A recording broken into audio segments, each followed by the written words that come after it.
The police at Polokwane in Limpopo say they received a call from a local resident last night to say that the children had arrived at a house after being dropped off on a nearby road. The police say they appear to be in high spirits during their reunion with their parents. So we continue to monitor this story of the Moti Brothers kidnapping and the subsequent reunion with the family yesterday. Let's bring in now the Director of the Media Monitoring Africa, William Bird, with regards to the do's and don'ts in terms of reporting such a story. William, thank you very much indeed for your time. Welcome to the agenda. Oops, do we have you? Is it just me that can't hear William? William, are you not? There we go. Push the unmute button, wouldn't it? No, it happens. It happens. Thank you very much. It's not like we've been doing this for some time now. No, it's. So look, yeah.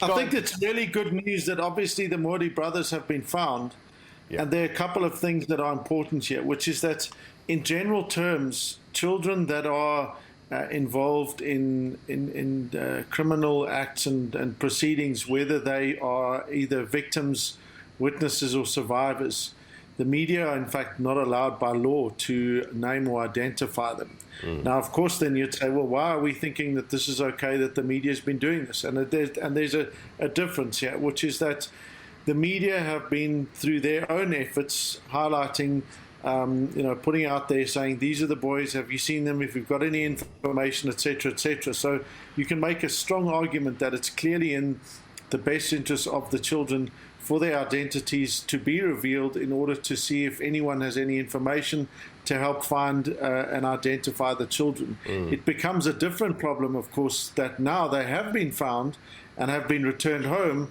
for them to continue to be identified. So I suspect that from today, from this good news story, whenever media start to report on this in the future, it's not going to be in the child's best interest for them to be named or identified again, because there's a legal issue there that says that the media can't actually do that, but you also there's the stronger issue of it's not in their best interests for them to be identified. You know, being in the public eye for children, especially having gone through such a traumatic series of events, is just not in their best interests. And so to the extent that media are going to want to know how things are, etc., they're going to need to restrain that, pull back, and pretty much stop identifying the children from this point forward. So in simple terms, William, the media should back off from today onwards. Yep. Yeah. And you explained the reason well. Hyper visibility versus invisibility in terms of journalistic practice. Talk to us about that interplay in reporting such stories.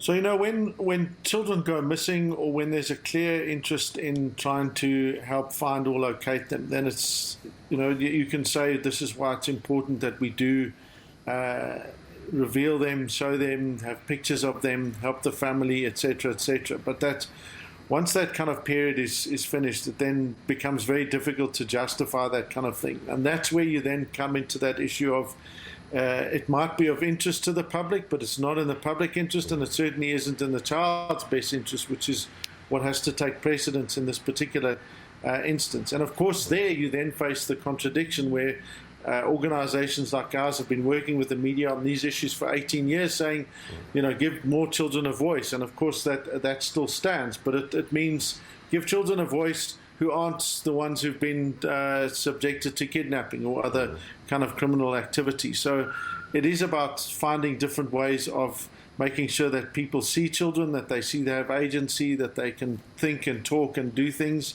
But at the same time, where children are are going through very difficult traumatic experiences, that they, you know, we need to make sure that we respect their rights to privacy and dignity. Because to us, it might seem that we, of course, are just being empathetic and feeling, you know, that, you know, with the family and wanting to take care of them and look after them. But there are a lot of people in society who will then want to blame the children somehow for that. They'll bully them. They may intimidate them. There are all sorts of negative consequences that's normal thinking people wouldn't think about. And those are the realities, sadly, that we have to protect our children against. Traditional media, the big broadcasters, are very well aware of the rules and regulations, surrounding reporting of such stories. But what about social media? Different rules there? So, they're getting a bit better, the social media platforms. The default rule there is you've got to be thinking carefully about whether it's in the child's best interest. There are legal consequences that can flow from that. So if you're a social media user and you go ahead and you continue posting that on social media and continue posting information about them, you may find yourself on the wrong side of the law. I don't think that our governments or that the police have taken those charges forward, but there's going to be a test case in the not too distant future, I imagine, where that kind of thing will be tested. The simple issue is children, they have special protections under our law. They merit those special protections. If you are showing images of children on social media, you need to just think about it very, very carefully before sharing that, and just say, is this in the child's best interest, clearly in the child's best interest? If you have any doubt of that, don't show it. Yeah, there's human nature. You want to get in, you want to get involved, you want to help out, but sometimes you do more harm than good in terms of putting their pictures out there on social media especially. William Bird, as always, instructor, thank you very much indeed for your time. Be well. Thank you. All right, that was William Bird, the Director of Media Monitoring Africa.